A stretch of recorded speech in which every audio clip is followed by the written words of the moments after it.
Molly sighed and wearily rubbed her nose. Still no luck with finding work? I'm willing to take anything at this point. Just suggest something, and I can start tomorrow if needed, she said. The elderly man sitting across from her at the table shrugged apologetically. Molly, you know how it is. Our town is small. With the meatpacking plant closed now, there's hardly any jobs left in town. I know, sighed Molly. I worked there for 15 years. An employee from the employment office sighed. My wife worked there too, he suddenly confessed. Now we're barely making ends meet. It's only because of my job that we're getting by. So, for now, you might have to rely on your husband's income too. It's not ideal, but you'll get through it. Maybe something will come up eventually. I'm divorced, replied Molly. It's been 12 years already. I see, the man sighed again. Well, Molly, I can't promise anything, but if a vacancy does come up, I'll give you a call first. Thank you so much, Molly said gratefully. You're welcome, for now. As Molly left the office, Dylan looked at her hopefully. Well, Mom? Nothing yet. But they promised to call if something comes up. Her son smiled encouragingly. Well, don't be too disappointed. Let's go. On the way home, Dylan seemed to be pondering something. Finally, he turned to his mother and said decisively, I put my bike up for sale. Slightly below the average price, but it should sell faster. Molly frowned. What?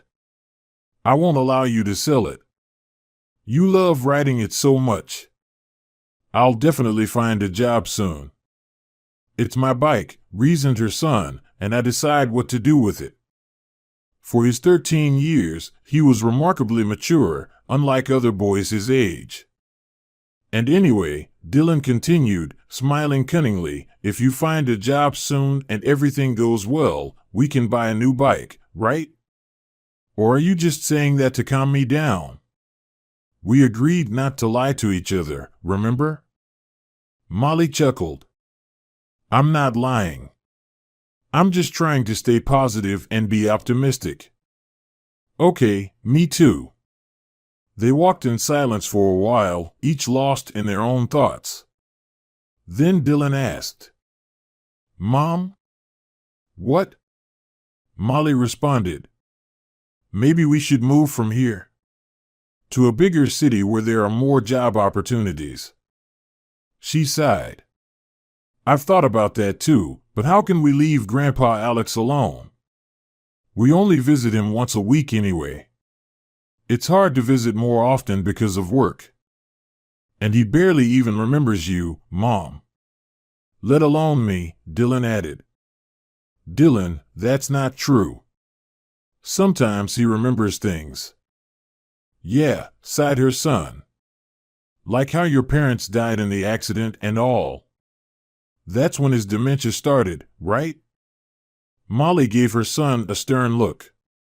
Don't talk about Grandpa like that. He raised me. I named you after him in his honor. Mom, you know what I mean.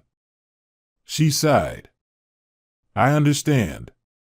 Yes, my dad was his only son. Grandma died of cancer a year before that. And then there was this accident where my parents crashed. Grandpa almost lost his mind from grief back then, or rather, he slowly started to fade away. Maybe it was only the fact that he had to raise me that kept him going. Molly looked sternly at her son.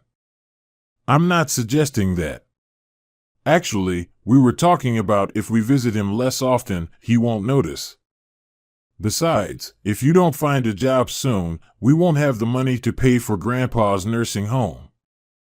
Molly sighed. Her son was, of course, right.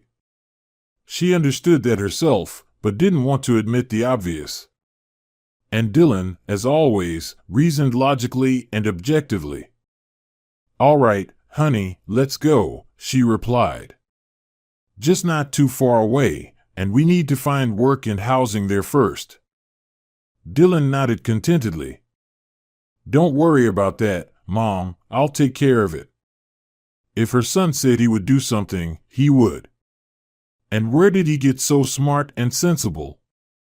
Certainly not from her, and definitely not from his dad. Molly met Bruce, Dylan's father, when she was only 21. He came to their town on tour with his circus. Bruce performed on a motorcycle, doing tricks that took the audience's breath away. Of course, no decent circus would stay in their town for more than a week now. Back then, there was a meatpacking plant, a poultry farm, a bakery, and a brewery operating.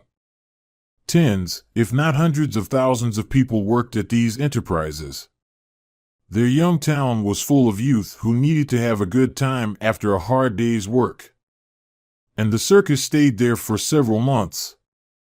Molly got a ticket to the show at work. That's where she fell in love with Bruce. Tall, with long black hair braided, dressed in a tight leather suit, with huge blue eyes. He somehow reminded her of Grandpa Alex in the photos of his youth. Molly was surprised when this circus motorcycle rider invited her to dance at the local club a couple of days later. Their relationship developed very quickly. Bruce was serious about it. They filed for marriage at the registry office 2 weeks later. And only after that, gaining courage, Molly introduced him to her grandpa. Grandpa didn't like her future son-in-law. Molly understood this from the way his thick black eyebrows frowned despite his age. When Bruce left, her suspicions were confirmed. "Get married if you want," Grandpa said calmly. "You're already a grown woman, it's up to you to decide. Just be careful with him." Molly snorted. She had already begun to notice changes in Grandpa's behavior and mood. She realized it was some illness and therefore tried not to attach importance to his words. Moreover, Dylan's grandpa had spoken well of her beloved. "What do you mean?" she clarified. "Be careful. What nonsense have you come up with again, Grandpa? Just understand it. He doesn't like staying in one place and will never be satisfied with one woman. He always needs something new, new cities, new adventures, new girls." Molly blushed. "You understand nothing," she shouted. "Bruce loves me." Grandpa just shrugged, and Molly stormed out of the house, slamming the door. They didn't return to that conversation. Dylan's grandpa said nothing about the fiancé, and later husband, anymore. But soon after the wedding, Molly realized he was right. The circus stayed in their town for several months. All the time, the young wife lived with her motorcyclist in a small trailer. Of course, it's paradise when you're in love, but by the time the circus had to move on tour, Molly realized she was pregnant. She told her husband about it. "Well, it's up to you to decide," he replied. "Of course, you can come with me, but traveling with a belly from town to town, sleeping wherever we can, and giving birth in this trailer. Not the best prospect. Also, how will you raise the baby in such conditions? And I'm not earning that much money yet. You can stay here, live with your grandpa, work, raise our child. I'll send money, visit the child and you when I can. Or you can terminate the pregnancy." Molly didn't want to have an abortion, nor did she want to give birth in the field. So, she stayed in her hometown and returned to her grandfather. He accepted her without a word of reproach, not even once. Initially, Bruce did indeed write and call often, sending money too, albeit not much, but Molly never blamed him for it. Then the calls and messages became less frequent, and the money came even less often. And when Dylan turned 1, his father had yet to visit him. He claimed he was too busy, couldn't interrupt the tour. His number was practically the highlight of the show. Then a girl who worked as an assistant to the magician in the same circus called Molly. She told her everything. Bruce had been cheating on Molly for a long time. Even when he gets drunk, he publicly declares that his marriage was a mistake and he doesn't need either his son or wife. After hearing this, Molly wrote to her husband, suggesting a divorce. He agreed without asking for the reason. Since then, they hardly communicated. In his 13 years of life, Dylan had seen his father only a few times. Sometimes he sent money or gifts. For example, that very bicycle. Apparently, Bruce's paternal instinct worked randomly. Sometimes he wouldn't write or call for a year and a half, then he would send money and gifts for 3 months in a row, only to disappear again for an indefinite period. Molly had already gotten used to this, and she never counted on support from her ex-husband. Of course, Molly could have remarried. She was beautiful and intelligent. But somehow, there was no one who suited her. Besides, there was no time for dating. She had to take care of her grandfather, raise her son, and go to work. Especially since one by one, all their enterprises began to close. Their meatpacking plant held out until the end, but it closed too. "Mom, I found something." Dylan burst into his mother's room with this statement. She struggled to rub her eyes and sat up in bed. "Dylan, why are you waking me up so early?" Her son looked at her reproachfully. "Actually, Mom, it's already 11. Molly looked at the clock in surprise. She thought she had gotten used to waking up at 6 all her life, and this habit would stay with her forever. But here she was, just a week without a job, and her routine was already disrupted. "Okay, Dylan, tell me what you found." Her son sat down next to her excitedly, showing something on his phone, and chattered. "Here, in this town, there's an elite cottage settlement. They need a maid with accommodation, and the pay is good." Molly shook her head. She couldn't seem to wake up properly. "Wait, Dylan, what maid?" Her son looked at her and sighed. "Mom, just a regular maid. Who makes the bed, dusts. And what does that have to do with me? I've never worked as a maid. I thought you'd be looking for something in my field." I looked. Firstly, there are few vacancies. Secondly, it's all far from us. Thirdly, the salaries there are such that if we rent an apartment and pay for Grandpa, you and I will only live on bread and water. Molly sighed. "So you decided to get me a maid job?" "Yeah," her son nodded happily. "The salary there is several times more than what you get at your factory. And you don't have to spend on housing, and it's not far from Grandpa's. We can visit him every 2 weeks for sure." "And school?" "It's summer now. We'll figure something out later. Maybe I'll switch to homeschooling or get into a boarding school. I'm smart, aren't I?" Molly couldn't help but smile involuntarily. "I don't doubt that. And besides, Mom," Dylan added, "why are you already considering something so far ahead? Maybe you'll work there in the summer, get tired of it, and quit." Molly chuckled. "I agree. I'll work and look for something in my field." Agreed. The idea of going somewhere unknown was frightening, especially to take up a job where you don't understand anything. They didn't have any other option, though. They packed their things with their son and got the tickets. Before leaving, they stopped by Alex's place. He, as usual, was sitting in his chair, staring out the window as if waiting for someone. Molly even knew who. Dylan quickly said goodbye to his great-grandfather and left, while she stayed a bit longer. "We have to leave, Grandpa Dylan," she said softly, stroking the old man's cheek. "But I promise you, we'll come to visit you." "Molly," the old man suddenly replied, looking at his granddaughter. Molly and Marcus. She swallowed. What is he thinking about now? Is his whole life just a constant replay of the worst moments of their family's life? Marcus and Molly, the old man stubbornly repeated. My beloved grandchildren. Tears welled up in her eyes. I'm Molly, she said with a trembling voice. I'm here, Grandpa. As they were already on the train, Dylan asked, Are you so sad because Grandpa remembered something bad again? Molly nodded. You can't hide anything from him. Yes, he kept repeating, Marcus and Molly.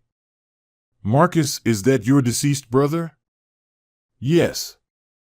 He was born 5 years before me. Everything seemed fine. The boy was perfectly healthy. They named him Marcus after Grandpa Alex's wife. But the next morning, the nurses found the baby dead. Grandpa said that the parents were grieving so much. It took several years before they decided to have another child. Is Grandpa only remembering bad things now? Her son echoed her own thoughts. I hope not, Molly sighed. They were immediately sent to the employer's house for an interview. There they were greeted by an energetic 40-something woman. I'm Emily, the manager, she introduced herself. The house is new, we're just hiring staff, so everything is in a rush. Molly liked Emily, a simple, smart woman who does her job well and understands people. She said there was nothing wrong with Molly never working as a maid before. The work here isn't complicated, there's no need to launch ships into space. We'll teach you. We just need someone responsible, honest, and not too talkative. That's all about me, Molly said. Excellent. Just one more question, Molly added cautiously. I have a son. Emily glanced at Dylan, who immediately joined the conversation. I can work as a gardener's assistant or a courier, but within the limits of the law. After all, I'm still a minor. The manager laughed. Sharp kid, good. We'll assign you a big staff room with 2 beds. Molly couldn't believe it was all working out for them. Only when she signed the contract and they were taken to their assigned room did she sit on the bed and say in surprise, Wow, that's something. What's up, Mom? Dylan asked calmly. He had already opened his suitcase and was rearranging his things in the closet. It's hard to believe how quickly everything is happening, Molly replied. Just yesterday I was working in the factory, and today I'm a maid in a wealthy house. Yeah, Mom, life, it's very unpredictable, her son said with a serious face. Molly looked at him and burst out laughing. Of course, Dylan was only 13 and couldn't officially be employed. But unofficially, he was given various small tasks for which the manager personally paid him. The work was easy, sending packages, helping the cook buy groceries for the week, assisting the elderly gardener in tidying up the garden. Molly could see that her son wasn't particularly tired from these tasks and took them on with pleasure. So she didn't object. She herself was getting used to the intricacies of her new profession in the first few days, and it turned out not to be so difficult. It was just a matter of remembering where everything was stored, what to take from where, and what to clean with what. And most importantly, Emily instructed her, try not to cross paths with the owner. He's a creative, nervous person. Anything that can disrupt his inspiration irritates him. After some thought, the manager added, actually, when he's in a bad mood, everything irritates him. But we're used to it. And you'll get used to it too. And for every bad day he has, we get a monetary bonus.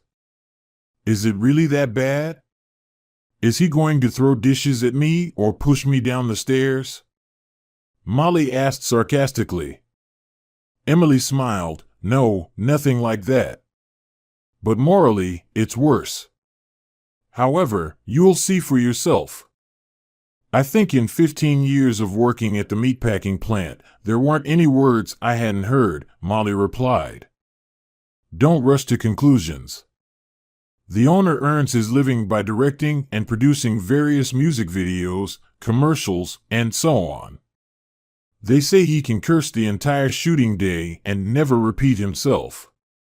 However, Molly was lucky in this regard in the first week. The famous director and producer Vincent was busy shooting some complex music video and hardly ever appeared at home. But their first meeting completely compensated for the week of silence. Molly, as usual, was cleaning the living room at the time. There was no one there, although the huge TV was on. This didn't surprise her. In such a large house, something or other was always being turned on. She began to dust, inadvertently paying attention to what was happening on the screen. A bunch of girls in short dresses with one shoulder were dancing there. Several muscular men with some kind of wreaths on their heads were dancing with them. It wasn't hard to figure out who the main one was. For some reason, the girl seemed to be just floating in the air. The song, judging by the lyrics, was about love. What nonsense! What tastelessness! Molly muttered to herself. Well, as they say, nothing new. Suddenly, mocking laughter sounded behind her. Molly looked around in fear and saw a tall man dressed in a shiny black suit. He appeared to be slightly older than her, although he was doing his best to pass for younger. His thick black hair was clearly styled with gel, and his blue eyes looked at her with a smirk. Molly suddenly thought he reminded her of her grandfather in his youth. And then she scolded herself for that thought. She had thought the same about Bruce back in the day. And where did it lead? It's nice when your own mate criticizes your own creativity, the homeowner said. People usually hire professional critics to get an objective opinion of their product. And I'm lucky, I get 2 in 1, someone to mop the floors and someone to critique my videos. And the best part is, I don't even have to pay extra for it. Molly felt her face slowly flush with a thick, torturous blush of shame. I'm sorry, Vincent, she realized with horror that she didn't know how to address him properly. She hadn't asked anyone in a whole week. This is too much, the offended director sighed. We don't even know who we're working for anymore. He suddenly wearily sat down on the couch in front of the TV, took off his glasses, and rubbed his nose. Vincent Hill, my creative pseudonym, he told Molly, who didn't know where to hide from embarrassment. Are you Baker? Molly clarified. And you're Sharp, the director sarcastically remarked. I'm just Molly Baker too, she said quietly. I haven't met any others yet. He sighed and seemed to soften. I haven't met any others either. But I'm Marcus. Pleased to meet you. I'm not so sure about that. Actually, this isn't a dumb song. It's based on an ancient Greek legend. Molly frowned. She loved the legends and myths of ancient Greece at school, but she definitely hadn't read anything like that in a music video. Marcus explained the story of Zeus and Hera's relationship. It's very tragic. The chief god constantly cheats on his wife, and she suffers from jealousy all the time, concluded Molly. And he punishes his mistresses, Marcus added. Among other things. So, after one of her tantrums, Zeus decides to punish his wife and change her between heaven and earth. And Hera continues to suffer both physically and from love for her husband, Marcus continued. I understand, said Molly. I've finished cleaning this room. So, if you have no further questions, may I go? Go ahead, the homeowner replied. You work well. I also work well, so I suggest we each mind our own business and refrain from commenting on topics we don't understand.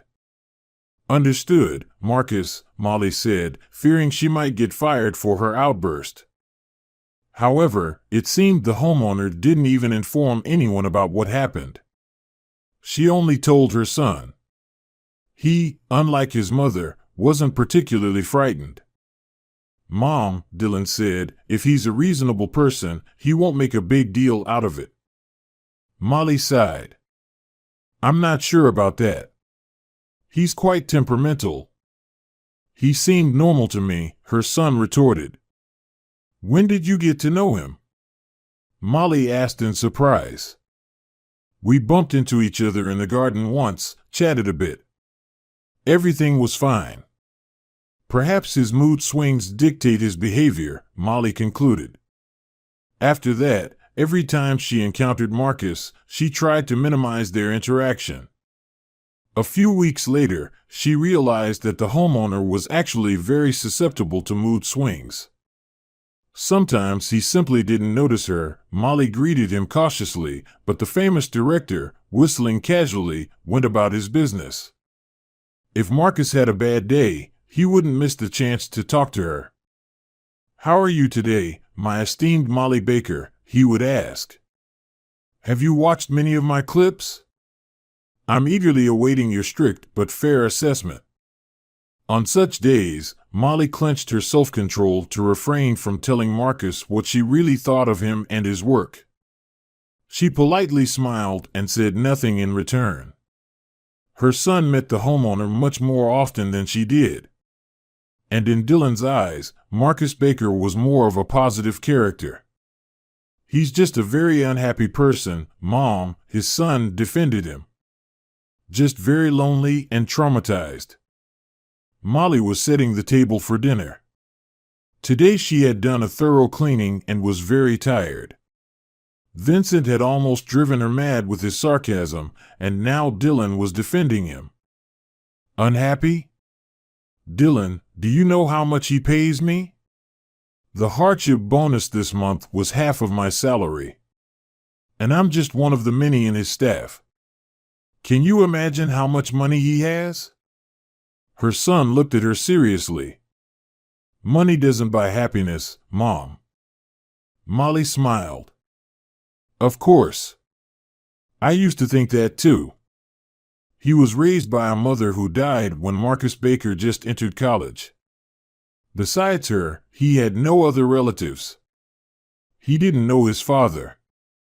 He has no wife or children, only friends who are just acquaintances, with whom he communicates as long as it's convenient for both parties." "Oh, what a pity." Molly pretended to sigh. "But here's the thing, he inherited his wealth from his mother. With so much money, he can afford to behave like a pig. And even if no one wants to work with him, he won't go bankrupt. He's very talented," her son persisted. "He doesn't just make those music videos that air on the music channels. And he's very lonely." "Okay, I get it. Our poor, unhappy, rich homeowner. Nobody loves him." She tiredly rubbed her nose and said, "All right, Dylan, let's go to bed. I have a day off tomorrow. We'll visit Grandpa. We don't need to wake up early." Her son was right. Grandpa didn't notice their absence. The caretaker said his condition hadn't changed. And even when Molly and Dylan visited him, he didn't show much joy. "All right," Molly said as they drove back. "I still feel better that we visited him." "Of course, Mom. We'll keep visiting him." Her son took her hand and hugged her. Molly sighed and kissed him on the forehead. The weekend passed quickly, but Molly didn't manage to rest. There was a lot to do at home: laundry, cleaning, and so on. However, she and Dylan managed to finish it all in a couple of hours. They bought groceries and quickly tidied up the room. "I'll go to the garden to read," Molly said. "I've forgotten when was the last time I held a book in my hands." Her son nodded and suddenly pulled out a laptop. "I need to work," he replied seriously. "Where did you get the laptop?" Molly asked. "Dad gave it to me." Mom looked at him incredulously. He didn't tell me anything about it. Do you see him often? Father is afraid of you. We don't talk much either, but more than you do with him, for sure. All right, Molly said. And what do you do for work? It's a secret, Mom. Molly couldn't resist and tousled his hair, then took a book and went to the garden. She enjoyed walking along the well-groomed paths to the depths of the garden. In the very center stood a huge snow-white gazebo. In Molly's opinion, it looked more like a stage, beautiful, spacious, but only for a large company. It would be uncomfortable for her alone there. But she didn't intend to go there. Her son, who already knew the garden like the back of his hand, showed her a cozy little spot. Between two trees growing close together hung a hammock. It couldn't be seen from the pathway, but from the hammock, one could see and hear what was happening in the gazebo. That's where Molly went. It was so nice to settle comfortably in the hammock, read a book she secretly borrowed from the master's library. Anyway, Vincent hardly reads. About half an hour after Molly settled into her secret hideaway, voices were heard nearby. She saw that a noisy company had gathered in the big gazebo, led by the homeowner. Of course, Molly muttered angrily, even on my day off, you can't help but ruin my mood. Marcus Baker suddenly looked up and glanced in Molly's direction. She flinched. He wasn't supposed to see or hear her from there. So it was just a coincidence. Meanwhile, the director stepped into the center of the gazebo and addressed his guests.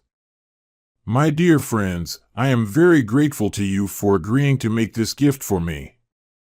In case someone isn't aware, we'll be staging a play, the proceeds of which will go to orphan children. Everyone gathered here today is automatically invited to my birthday. I'll repeat it once again, no useless expensive gifts. I have a lot of money, I'll buy everything for myself.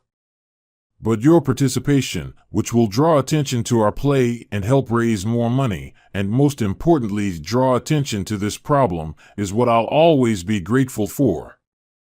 Molly became interested. It seems Dylan told her that Vincent was involved in charity.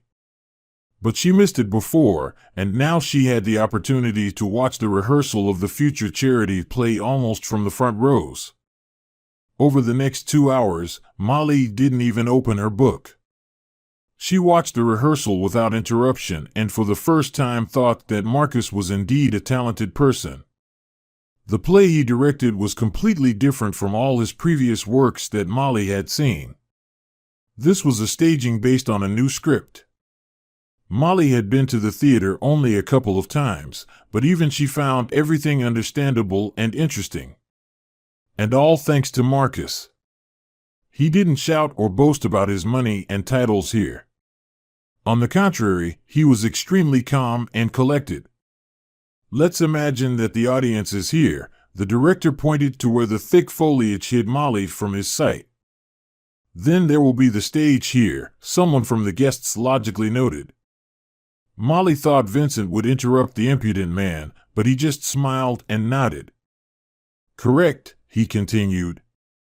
And so, thanks to the detailed and clear instructions of the director, both Molly and all the guests understood what the play was about. And watching them read the lines they saw for the first time, Molly thought that they were really good actors. She didn't even notice how much time had passed. She snapped out of it when her phone beeped a message from her son. Mom, did you fall asleep there?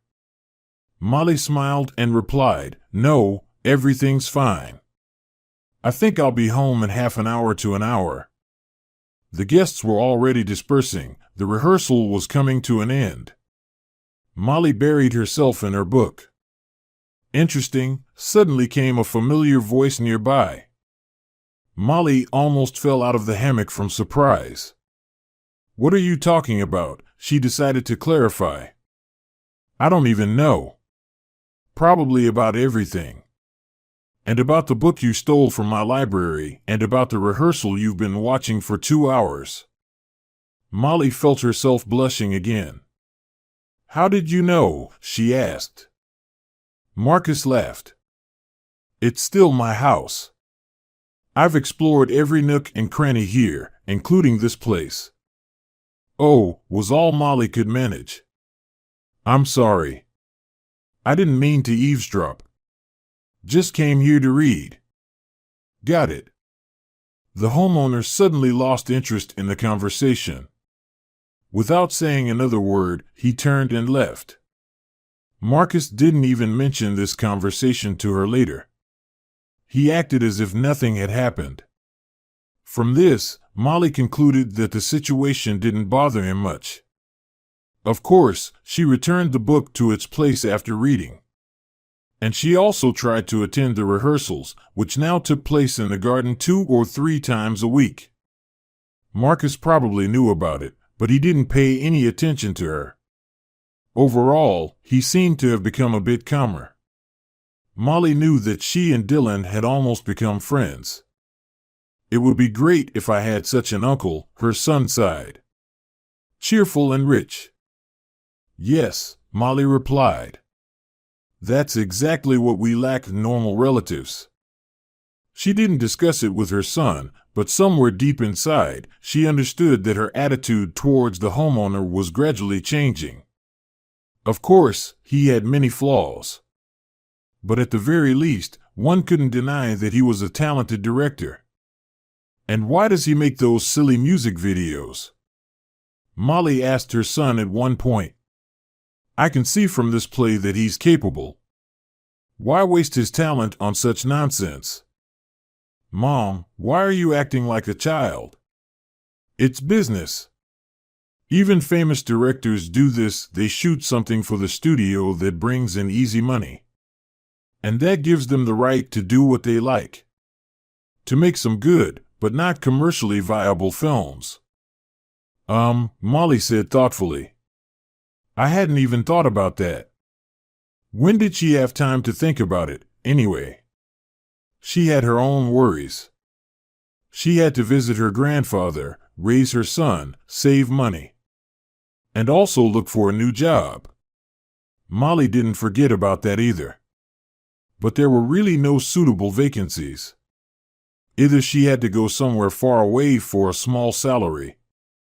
By all parameters, this place was the most suitable. "I like it here," Dylan said at one point. "I'd stay here, honestly. But if you find a job where you'll be happy and have to go somewhere, I'll go with you." "Thank you, son," Molly replied then. "But for now, this is our best option." Another day came when Marcus was in a good mood. Molly was cleaning the large living room again when the boss came in looking pleased. "Good morning, fellow," he greeted. "What a wonderful morning, isn't it?" Molly looked at him in surprise. "Good morning," she replied. "Yes, the weather is nice." "And it's my birthday tomorrow," Marcus added. "Happy early birthday," Molly replied. "No, Molly Baker, why congratulate in advance?" the director suddenly said. "You'll congratulate during the celebration tomorrow." Molly looked at him in surprise. "You'll celebrate here," she clarified. The homeowner laughed. "No, if I invite everyone I want to my anniversary, I'm afraid my humble little house won't hold them all." "Humble little house?" Molly asked. "Yes. The celebration will be at a restaurant.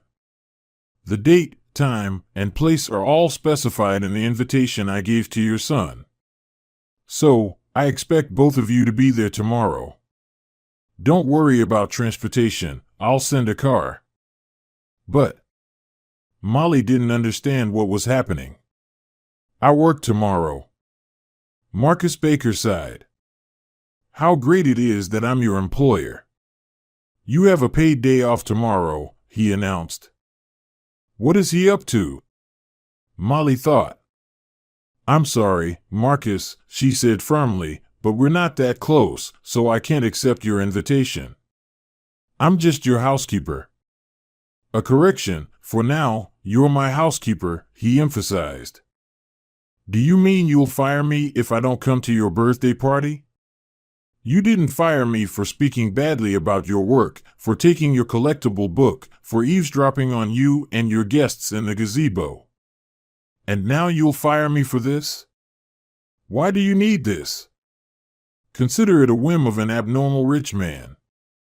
You think of me that way, don't you, Molly? After these words, he turned and walked towards the exit. Taking the door handle, without turning back, he added, "And don't blame yourself, Molly Baker. I saw the book in the library on the shelf." He left, gently closing the door behind him, while Molly, with doubled anger, began to dust. What is he planning? Clearly, he didn't just invite me for nothing. On the one hand, okay, she's on good terms with his son Vincent, but he clearly doesn't like her. So, he's planning something. He wants to embarrass her in front of all the guests, to knock her off her high horse. Surely, all this will take place in some expensive restaurant, and she doesn't even have a suitable dress. Maybe she should just forget it and not go? Her hand froze with the cloth in it. She can't not go, this oddball will fire her right away. And where would she go then? Everything was just starting to work out. She had paid for her grandfather 3 months in advance and even started saving. She had to hold on here as long as possible, and then, when she was leaving, she would tell this director everything she thought of him. Dylan immediately noticed that his mother was not in the mood. "Are you worried about tomorrow's birthday celebration?" he asked. 40 years is not a milestone, Molly mechanically replied and then stopped herself. How did you understand it? It's all elementary. We've never been to such events with you. But I've thought everything through. Sit on the chair and close your eyes. So, Dylan, what have you come up with this time? Mom, do you trust me? All right, as you say, Molly obediently sat on the chair and closed her eyes. There was some rustling and the sound of a zipper being undone, followed by the rustle of fabric. Open up. Her son held in his hands a neat men's suit with a crisp white shirt, a bow tie, and a classic black dress. I decided that we'll go in this, he said joyfully. Where did you get this? Molly gasped. They're terribly expensive. Don't worry, Mom, it's rented for a day. And where did the money come from? Well, I'm getting paid for working here, her son pretended to be offended. And Dad also sends money. He's become overly generous lately, Molly remarked. Emily will do your makeup and hair, I arranged it, Dylan continued. And Uncle Marcus's driver will take us there. Uncle Marcus's? Is that how you call him? Her son pretended not to notice and said, Cool, right? I thought of everything. Great. But we don't have a gift. I have no idea what to come up with in the remaining time. Even though I have tomorrow off, I still don't know where to go and what to see. He has everything. I thought of that too. Dylan said and reached under the bed. A guitar? Molly gasped. Did you borrow that too? Yeah. You'll sing something and play. Dylan, I can't even remember the last time I sang. Well, you have today and tomorrow to rehearse. When they arrived at the restaurant, Molly felt sick. Of course, she expected the celebration to take place in some luxurious place, but she didn't imagine it would be so expensive. She felt like a Hollywood star who was about to step onto the red carpet under the lenses of dozens of journalists. She felt scared. Mom? She turned to Dylan. What, dear? You look absolutely stunning. Molly smiled. Suddenly, all the anxiety and tension about tonight's event disappeared. The dress her son had chosen fit perfectly. Although it was a classic straight cut, Molly looked as if she could immediately go to a reception with the king himself. Emily did her hair in a light, beautiful style and applied just a little powder and eyeshadow. "You already have gorgeous skin," the manager said. "I'm just enhancing your beauty a little. Can you bring us the guitar later?" Dylan meanwhile arranged with the driver. "I'll call you." Finally, the car stopped, and they got out. Molly straightened her shoulders. So what if she was just a simple housekeeper, and she ended up here by the will of a stubborn boss? That didn't make her any worse than others. After all, today she had a paid day off. They were both dressed gorgeously. They came to an expensive restaurant where food and drinks were paid for. Why not enjoy it?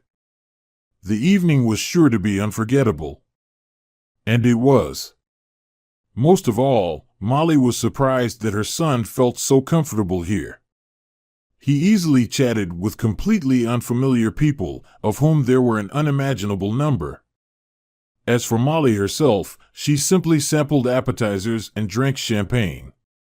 Then the solemn part began. Various people took the stage to congratulate Marcus Baker on his birthday. And each one said something good about him. Molly listened to it all with growing amazement. It turns out Marcus helped a lot of people. Someone became famous after his music video and became a star. He saved someone's almost lost career. Somewhere he helped for free.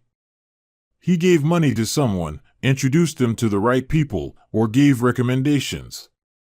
Finally, it was Molly's turn. "Mom, catch," a voice next to her son said. Molly turned her head and saw Dylan handing her a guitar.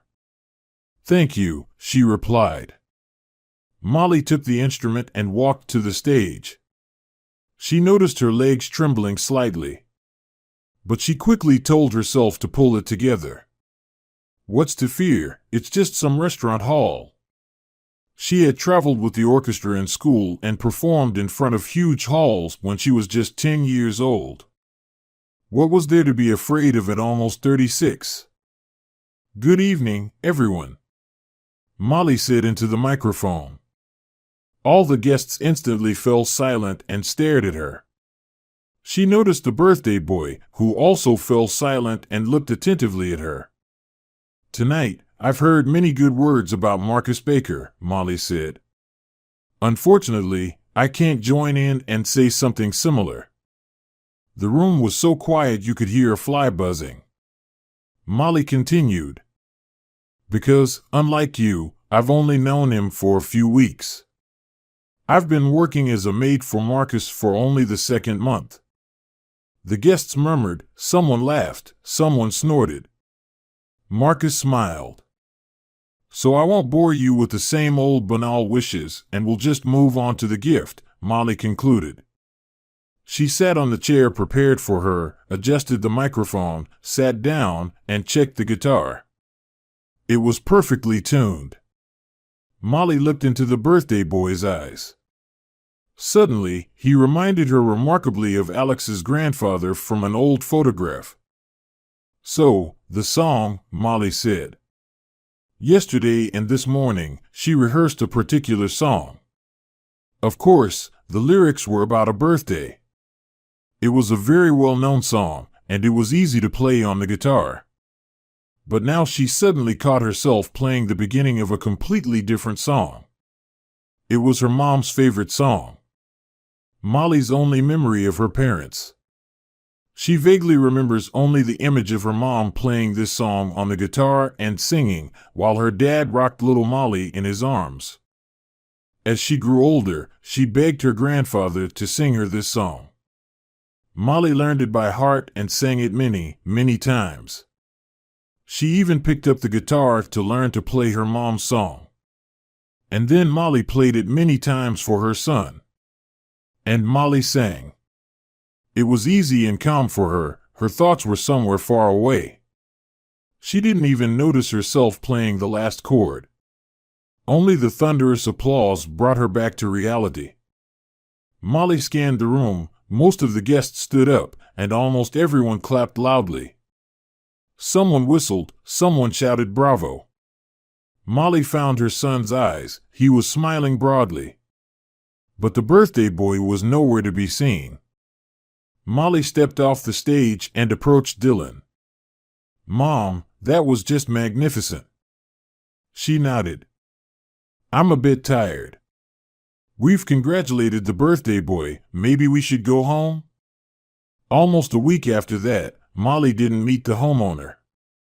Dylan and the other housemates hardly saw him either.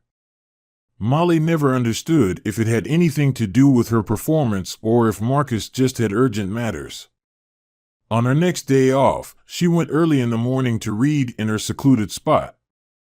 After lunch, she and Dylan had a train to her grandfather's, and there was still some free time left. Molly took a new book from the homeowner's library. "I thought after that time you'd stop dragging my books around." Marcus's voice rang out. Molly smiled. "Well, you didn't fire me after the first book. I did attend your birthday. So, now I'm not afraid of getting fired. Besides," she added, "you know I always put them back in place." The homeowner chuckled. "Yeah," he said thoughtfully. "The birthday was fun. I enjoyed it all." "I'm glad," Molly replied. "Of course, your performance impressed everyone," he added. "Especially me. You have a beautiful voice." "Thank you. I wanted to ask, what song is that?" Molly sighed. "It's my mom's favorite song. I remember her singing it to me." "You said your parents died when you were 3? "Yes." "And how old are you now?" "I'll be 36 this year." "So you're 5 years younger than me?" "Seems so," Molly replied, still not understanding why he was asking. The director looked troubled. He couldn't sit still and paced back and forth. Finally, he stopped and asked, "Remember when I talked about my childhood?" Molly cautiously clarified. "You only said you had a mother who died when you turned 18. The homeowner impatiently waved his hand. "Let's use you with each other. It'll be easier for both of us." Molly was surprised, but didn't attach much importance to the homeowner's new whim. "You it is then." "What's the difference?" "Right, I didn't know my father. My mother never talked about him. I never saw him once. No gifts or letters from him." Molly nodded, indicating she was listening attentively. She still didn't understand where this conversation was leading. "I remember one strange incident from my childhood," Marcus continued. "I was 7 or 8 at the time. That day, I was playing at the nearby playground after school. Usually, my mom or her driver would pick me up from there. But that time they were late for some reason." He frowned, as if trying to remember all the details. Then he continued, "I remember being tired of chasing my friends and sitting on a bench. And then a man and a woman approached me. I noticed they were very agitated, as if they meant no harm. The woman was literally shaking with excitement. 'What did they want from you?' Molly asked. I didn't quite understand it then. The woman kept saying they finally found me, that they would take me home soon. I got scared when she hugged me and wanted to stroke me. And the woman sang me a song. That song." "What song?" "The one you gave me for my birthday." "That's impossible." "My mom composed it herself, my grandfather told me. That's why I wanted to find out."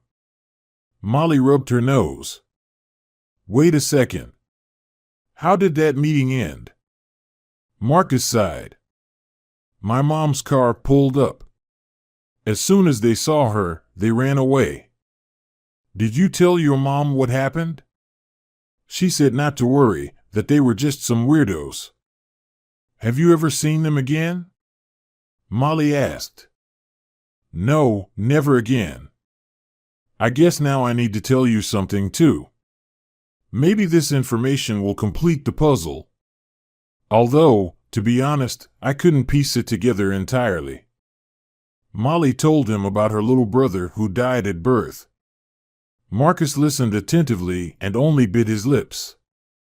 Well, Molly Baker, he said, now, as I understand it, both of us have suspicions that the coincidences of our last names are more than just a simple coincidence.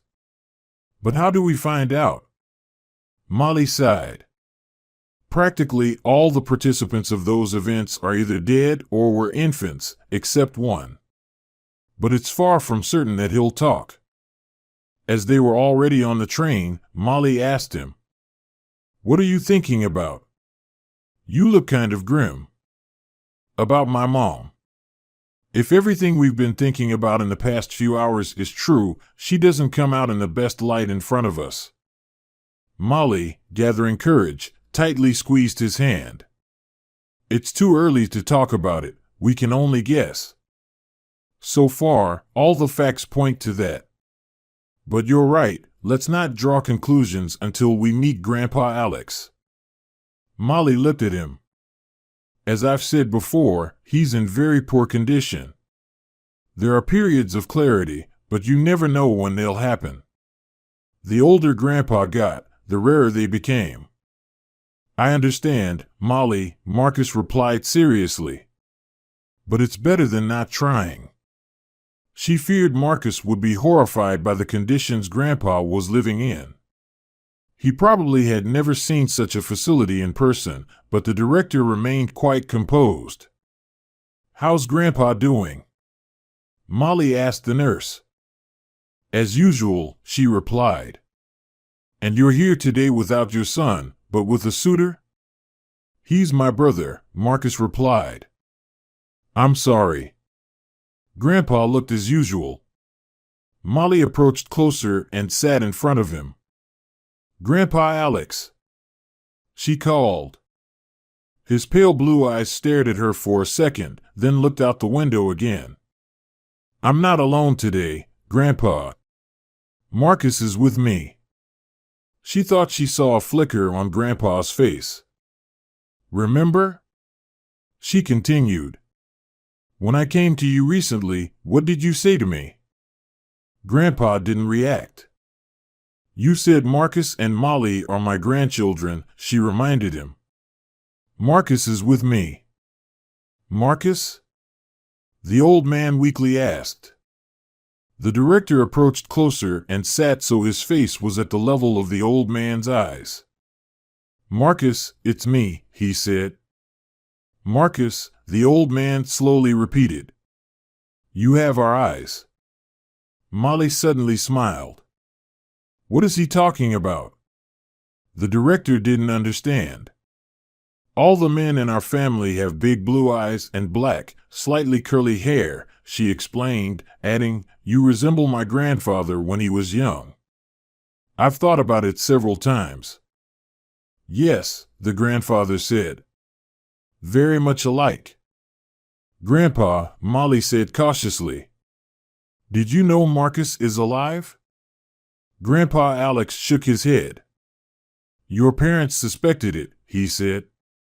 "Can you tell us?" He nodded again, stared out the window, and remained silent for probably a minute. When Molly thought he had retreated into himself again, Grandpa spoke. "When Marcus was born, there was a woman with the same last name as ours in the same ward. Her child was taken to the ICU. Marcus was taken to a separate room for newborns for the night. And in the morning, she was told her baby had suddenly died." "Really?" Marcus said thoughtfully. "Did our parents suspect something right away?" Grandpa Alex nodded. "Yes, there were vague suspicions. The doctors didn't say anything concrete, and at the time, I thought your parents were just distraught. Then, for several years, they didn't mention the baby. But apparently, they were investigating something all this time. Then I was born," Molly added. Grandpa nodded. And then they told me they found out something, he continued. But they didn't exactly explain. They said it needs to be checked. And then they died? Molly guessed. Yes, and they didn't have a chance to tell anything. Their accident, Molly saw how hard it was for Marcus to say this, but he managed. Could it have been staged? No, I checked. The accident was a pure coincidence. The woman who picked you up wasn't responsible for it. The director breathed a sigh of relief. Suddenly, the old man looked at him intently. You're Marcus? He asked. Yes. And the grandfather started crying. Summer was coming to an end. Molly still couldn't accept the fact that Dylan would leave them tomorrow. Her son got into a prestigious high school with an economics focus. So, what are you really interested in? Molly asked. Although, after you sold the old bike at the price of a new one, I had no doubt about your abilities. It's indeed an interesting subject, Mom. Especially after spending so much time with Uncle Marcus and his friends all summer. I realize that this is my thing. I'm happy for you, kiddo. Although, how can I call you a kiddo anymore? You've always been more mature than me. Dylan smiled. I was really afraid to leave you alone, he confessed. And now, knowing that someone will take care of you, I'm relieved. Who else cares about whom? Of course, they are still settling in. After they and their brother found out the whole truth, Marcus first took his grandfather out of the nursing home and moved him into his house. Then Molly and Dylan moved from the servants' room to a separate wing. Then they got used to each other. For example, Grandpa Alex began to feel much better. No, he didn't fully recover, and he still had episodes when he didn't understand where he was and who was around him. But now he had more and more moments of clarity when he recognized his grandson and granddaughter. And he even remembered his great-grandson. Marcus hired good doctors, took Grandpa to procedures, and his condition improved. Molly also got used to being the younger sister of the household owner. What's this? She said to Marcus. Do I no longer have to work as your maid? He pretended to think. Only if you really want to. I don't want to, Molly admitted. Because that would mean listening to your sarcastic remarks. You're my little sister. Listening to my sarcastic remarks is your direct duty for the rest of your days. Oh, come on. After there was no need to work as a maid for money anymore, Molly started thinking about returning to the factory. Her son now lived in the dormitory at the school. Marcus took care of Grandpa. Which meant she, Molly, could do what she wanted. So, back to the factory again? Her brother asked. Haven't you had enough of it for 15 years? I've come a long way there, actually. And I was promised a promotion. But the factory closed down. Well, said her brother. Maybe you should rest for a while? Just imagine, you're on vacation. You came straight to me from the factory, didn't you? Molly promised to think about it. But one day her brother approached her and said that someone wanted to see her. She was surprised but followed him. Downstairs, a completely unfamiliar man in his 50s in a business suit was waiting for them. Hello, Molly said awkwardly. This is James Wright, Marcus introduced the man in the suit. He recently bought the brand that produced the products of your meat processing plant. Your sausages were very tasty, said James Wright, extending his hand for a handshake. Thank you, Molly replied, shaking his hand. Have you tried the cutlets? Didn't have to. When I found out your factory was closing, I wanted to buy it. Unfortunately, leaving the plant in its current location won't be possible, but we can open it elsewhere, near you, and produce the same products under the same brand and with the same taste."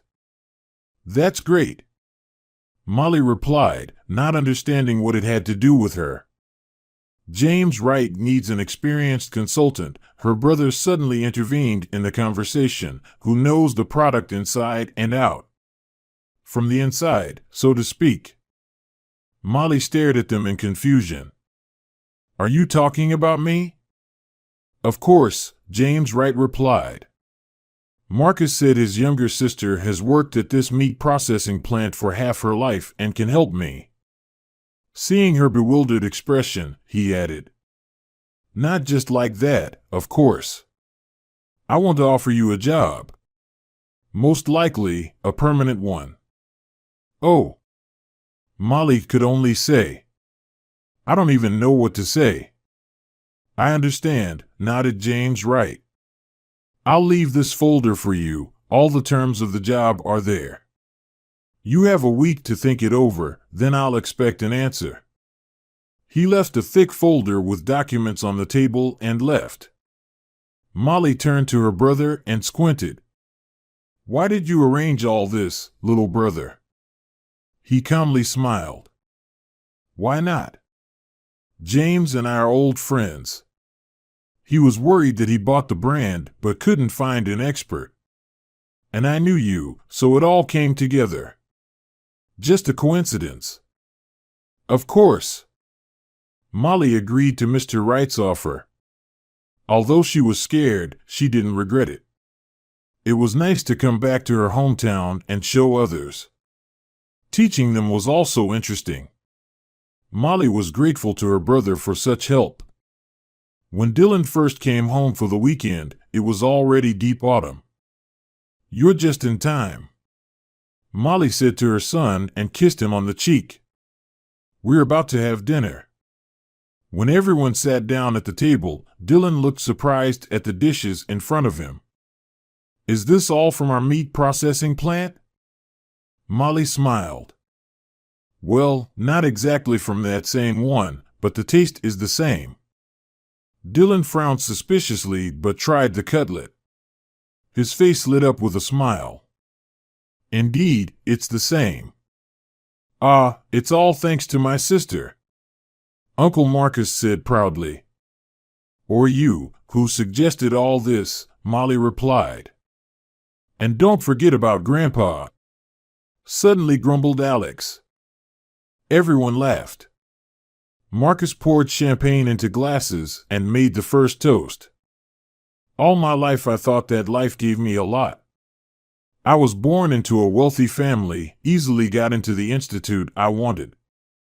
I made a career, multiplied my fortune. And all this time, I tried to convince myself that I had everything in life. That I was happy being alone, although it was not true at all. Only now, when I found my younger sister, my grandfather, and my nephew, learned who my parents really were, I understood how happy I am." Molly smiled when she caught his gaze. "Despite the fact that you were the most obnoxious person when we first met," she said, "I'm happy you came into my life." She looked at her grandfather. He smiled back at her, then looked at his grandson and great-grandson. "I'm just happy too," he said shortly.